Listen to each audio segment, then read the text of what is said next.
Hey there, Thelma. How you doing? It's me, Nikimbe, and I'm so excited that you're going to be taking over Maptum social media. It's going to be so great to just be hands off, and it's really going to give you an opportunity to showcase your skills because we are going to be able to track growth.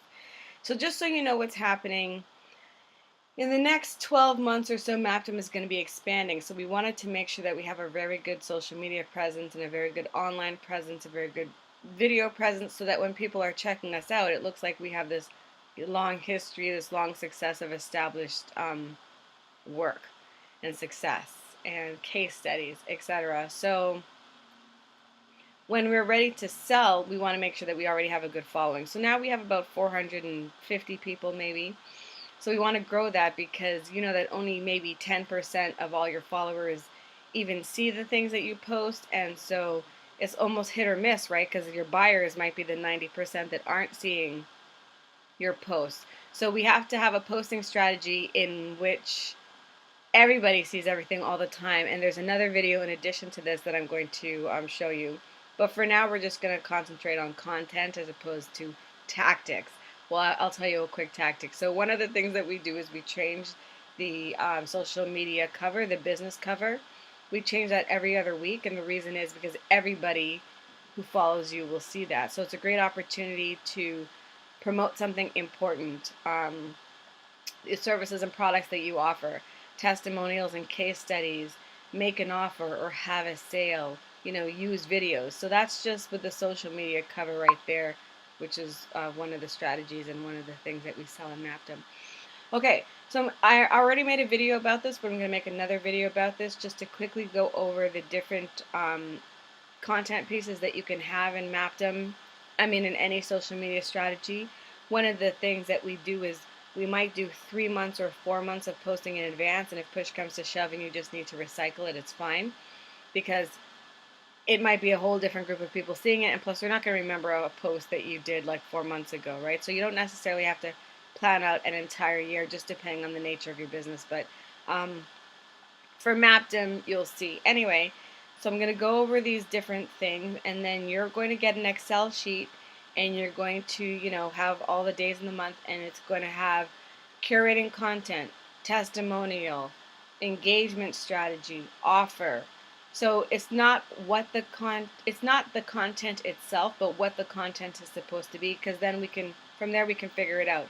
Okay, so we know that from, let's say, April to October, we're going to curate 7 videos. We're going to curate them this day, this day, this day, this day, and then we just have to go and find out what those videos are, and then we plug in the links, right? The same thing for curating content. If we're going to curate content, what content do we want to curate? Figure that out in advance, plug it in the Excel sheet. So now I'm going to go over all of the different things that you should include in your social media, on your Facebook business page, and then we're going to compare, Maptum to it, as well as look at a few different companies that Maptum has worked with in the past. I'm just going to pause the video and put on the light so it's not too dark. I've already started to record. Okay, so let's take a look at this page first of all. Okay, so there are 35 items that you want to include on your Facebook business page. So first of all, curating content. You want to curate content from other people, so it's not just your stuff showing up all the time. You want to curate videos from other people, banners, posts, and blog links. That's other people's content. Then you want to showcase your company culture, so include pictures of your staff, include pictures of the office, inside and out, include photos of company events or things that you guys have done together as a team. Sometimes you'll see I'll just leave video messages for some of the people on the team. You want to make sure that you have good engagement tactics because Facebook really likes this. Of course, it's trying to create a community-based platform which requires some sort of engagement and interaction. So some of the ways you might want to engage with people would include asking for feedback on maybe menu items or services or products or decisions, like have them be included in it. User-generated content. You might want to run a contest. You could do a survey. You could ask people to submit something so they could make their own drink or their own sandwich or their own proposal or their own photos or whatever, and you ask them to submit that and maybe have people vote on it, maybe have people win a prize. You can, what's it saying? Do recommend. Oh, yes, you can ask them their opinion. Ask them their opinion on food, menu items, or new services or products or scents if you have, a health and wellness product, or, just even what kind of logo you should use, or images for pictures, etc. So user engagement tactics is really important. If you go on Maptam's website, you can download a whole sheet that has at least 50 different engagement tactics that you can use in your social media. The next thing you want to do is you want to show credibility. So you want to show your intended audience that other people like us, other people believe in us, other people trust us, other people buy from us. We've done it for them and we can do it for you too. So again, we use a lot of psychology and psychological selling in our Maptam. It's called neuro marketing. So when we're doing these strategies, there's a reason behind it. I'm not going to get into that. That's also on the Maptam blog. You can take a look. But you want to showcase credibility, and how are ways in which you would do that? You could show case studies, before and afters. You could show awards that you've won. You can show your educational credentials. You can be showcased on other platforms. So if other people have you on their platform, you can show it to your audience, and it's kind of like, yeah, guys, like I'm big other places as well. If you've done any speaking engagements or been on any platforms, that can help you as well. You might want to post company news and company press releases. Definitely, your posting should definitely have a series or a theme. You'll see that in a moment. If you're having anything, you want to post it as an event. Facebook likes to promote events, so you can turn something into an event to get a wider reach with your audience. You're going to want to check in, because that's another thing Facebook tends to really show. So make sure that you check in at your own business. Also check in at places where people might find you who might be interested in your services or products, or just check into places that will make other people say, that's interesting. Why is he or she checking in there? And you can probably check into some, prominent places if you're trying to go after businesses or entrepreneurs, or checking at sports places if you're trying to sell something related to sports. So just check in so that your like-minded, related, targetable audience is you are where they are, and then you let them find you. You want to definitely go into your analytics, and you want to see which posts are performing the best, so you can get a sense when you move into paid advertising what's going to convert well for you. And you want to pin the most important, most popular posts at the top, because you want to capture their attention right away. And I would definitely recommend video. You also want to have some banners or something, or a video where you're saying, hey guys, if you like our Facebook page, please be sure to like and share our content. That's the only way that it's really going to grow. It's also like getting a referral from a friend, which goes a long way. Word of mouth marketing is very successful. So ask people to share and like your content every once in a while. Again, we're going to get into the posting schedule and frequency soon. You want to post your reviews. Again, that speaks to your social credibility. If people are saying good things about you online, you want to post that. You might want to post it in different formats as well. Post it as a video. Post it as a screenshot. Post it as a quote card. Lots of different ways that you can post reviews. So again, go to the Maptam website and you can download that there. You want to use a lot of videos. Again, go to the Maptam website and you can figure out all the different types of videos you can do there. You can do a day in the life. You can do like a top product shot. You can do video testimonials from happy clients. I mean, there are so many different types of videos you could use. You could do a corporate information, like corporate company information. You can do staff profiles. Like, just make sure you're using a lot of video. I would definitely encourage you to use one piece of video every single day, Thelma. So remember that. Try to post a video for Maptam every day. We haven't been doing that. We've been curating a lot of other content, but we've been doing that mainly because we want to remember for ourselves what a small business person who is growing, what topics and services and platforms and products they're interested in, because that is our target market, right? So just so you know, our target market are really businesses that have a stronghold in the market. They're not newbies. They're not beginning. They're doing pretty well in their business, but now they want to take it to the next level. They have a little bit of extra income that they're willing to invest in marketing, and that's where Mapdom starts it. That's where Mapdom comes in. The reason that that's our audience is because they're already used to spending money. They're fine to spend more money if it's going to benefit their business. They've probably suffered some bumps and bruises and have some experience along the way. So you're not trying to teach them business, whereas new entrepreneurs, there are so many things they even have to learn, just even in terms of a mindset. And that is just a lot of extra work for us that we don't want. So that's not our target market. And in a while, I'm going to go through some other Facebook things so you can see who our target market is, because it's going to be important when you're using hashtags and when you're joining groups and when you're sharing Mapdom content, okay? And every month you're going to do a report on our growth, just like you do for the other clients. All right, so you also want to diversify the posts that you do, not just post things about Mapdom or curate other people's content, but you want to do like industry news, something brand new or some new technology or some new finding or some statistics in the related industry. You might want to do a vendor showcase. So if you have a restaurant, maybe you want to show who supplies your drinks or your buns or somewhere else. So it's not just about you, but related industry stuff. You want to diversify in terms of the type of content that you have. So again, testimonials, banners, videos, quote cards. Just diversify your content so that your page is not boring or it's not predictable, but it's comfortable. It's predictable in a way that it's safe, but it's not predictable. It's like, oh, I know what you're going to post, the same thing you posted before. You always want to surprise, delight, shock, entertain, and inform them. Educate, inform, and entertain. Then you want to have something disruptive, something that is completely out of the realm of what you would normally post. Something that's maybe gone viral, something about puppies or kittens or self-development, or something that the general public and population would be interested in. It doesn't have to be related to your industry, service, or product at all whatsoever. Again, this sort of shakes them up and captures their attention, and usually they'll probably have a lot of likes and you'll have a lot of engagement. It brings them back to your page, and then you want to implement a strategy called piggybacking, where you post something that you know is going to be very popular, and then right before and after that you post something that helps you with whatever goal you have, be it conversion or signups or engagement, etc.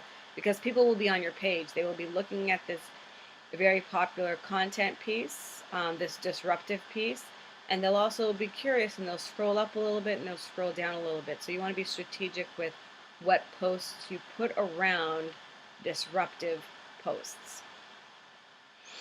Another way you can diversify your content and keep it related is to just do factual things. So like on this day in history, or the historical development of things or products or services in your industry. You could do a did you know? You could do a top 10. You could do trivia. You could do little known facts. Again, these are things that are related to your service, product, or business, without being in your face, salesy, salesy, salesy. It's interesting. It keeps them engaged, and then when they are ready to buy, you will be top of mind. You'll also keep Facebook happy because you are following their guidelines in terms of the type of content they want and the types of content that they're willing to promote. You want to use emojis. Again, it depends on your business. It may or may not be appropriate, but people kind of like emojis, so you might want to just throw them in here every once in a while and see how it works. For some people, it's really good. They use the strong arm, they use the 100, they use fireworks, smiley faces, rainbows, all sorts of things. So try to use some emojis to bring some personality and fun to your page. Hashtags, definitely have your own branded hashtags so that you can easily find content and people can easily find you on searches through Facebook. You also want to have hashtags that are popular with other groups and Facebook pages with your intended audience. So for example, if we think that people that like Tony Robbins would be interested in marketing, then we would use the hashtag Tony Robbins. If we think that people who like Gary Vee would be interested in the services and products that Mapdom has to offer, they're like-minded audiences, we would hashtag Gary Vee. So make sure you use your own branded hashtags as well as hashtags for people in the audience that you're trying to attract. And then you want to make it personal. You don't want to just always be banners and videos. You want to show personality, show a picture of yourself outside of the work environment, show a video of yourself outside of the work environment, show your family, show your pet. You want to somehow make it a little bit personal so people can relate and connect. And again, it looks similar to other posts that Facebook promotes in terms of friends and family and community and what they're promoting. So if you're only promoting business things all the time, Facebook is not going to like that. You also want to post things on your page that help you to keep up with trends. So if there was the Ice Bucket Challenge, I think 4 or 5 years ago, where people were pouring, ice cold water on themselves, then, you want to post something like that. If your company doesn't do it, you can just curate other people's content and post videos on yours. It's something everybody's interested in. There's Throwback Thursdays that people do, so you could do that for yourself or your business, how it began, your original logos, just whatever. Throwback Thursdays. Again, it could be personal, a picture of you when you were a baby. Babies do very well in online marketing, by the way. And then there was the 10-year challenge a few months back where you would post a picture of you 10 years ago and then post a picture of you now. We did that on the Mapton page. So you want to keep up with current trends. You definitely want to have posts for the holidays, for Christmas, Kwanzaa, Ramadan, Passover, Hanukkah, Valentine's Day, Veterans Day, Remembrance Day, Christmas, New Year's. You want to make sure that you have holiday posts for that and that you hashtag appropriately. You want to make use of Messenger and chatbot so that when people do come to your page, if they want to interact with you directly, they can. That's not really applicable for this. It's just sort of like a best practice or some advice. You want to have branded banners, so not just curating other people's content, but having banners that show off your services and products, how-tos or tips that are branded to you and are value-laden content. You want to definitely showcase your services and your products individually and together as a group or collective. You want to make use of live video. Definitely have an infographic. I would definitely suggest having a branded infographic that is customized to you with some stats or something, because those tend to last online long and they capture a lot of attention and they also convey a lot of attention. Quote cards and branded cards towards your specific services or products or industry or what you offer. You want to have memes and GIFs, however you like to say it. You want to make sure that you are using high quality photos and high quality images. There was a bake shop and all they kept doing was posting pictures of their cakes, and after a while it's like, who cares, right? Like, it's interesting for a minute, and you definitely have to keep up your social media presence, again, to keep yourself top of mind and so that you're able to compete with your competitors. But the quality of the images was not good. Horrible lighting, blurry images, it didn't really pop. So with Instagram and all the use of photos and videos and HD, you want to be competitive and you want to use high quality photos and images. Content pieces, in terms of, it's all about content, right? Every day pushing things out. So what kind of things would you push out? You can do content pieces, so you can do Q&A banners, question and answer, just whatever. You can do podcast banners announcing our latest podcast, and this was our guest or this was our topic. Announcement banners for staff or services or products, etc. So that's content banners. We talked a little bit about groups, so make sure that you are researching appropriate groups and signing up to them and posting content where you're allowed. Also, a strategy I found out yesterday is if you are not allowed to promote your service or product within certain groups, 2 or 3 Mapton change agents can join, and then someone can post a recommendation to, hey, does anybody know of a good marketing company? Or does anybody know where I can get this? And then someone else will recommend Mapton. So that is a way to get around it so that you're not actually promoting your service and products in these groups, but you still get exposure in these groups. You want to share your blog posts, so you want to blog on your website, and then you want to take that link and you want to put that link in your Facebook page so you're driving traffic to your website and they can discover more things about you. You can also collect analytics in terms of what pages they go to on your website, how long they stay, who's going, etc. That's all very valuable information that you can use in terms of your targeted marketing. And the last two things, you want to use something controversial that sort of goes along with the whole disruptive thing. You want to just like get people, you don't want to upset and alienate your buyers because that would be bad for business, but just maybe ask them a question and let them disagree amongst themselves because that increases engagement and interest. Um, some people will become actively engaged, other people will just be viewers that you'll never know about, but it actually is a very, very good engagement tactic. It's also called making people sticky. And then the last one is just you definitely want to use humor. Humor on Facebook and in social media goes a very, very long way. I don't think that needs any more explaining. I think it's pretty self-explanatory. So yeah. So anyway, um, Thelma, these are the main things that every good Facebook page should have. I want you to get familiar with this list, and I'm going to continue this video. We're going to take a look at Mapdom's Facebook page and compare it to some of these points, as well as a couple of other clients Mapdom has worked with in the past or is still currently working with. Okay, thanks for your time.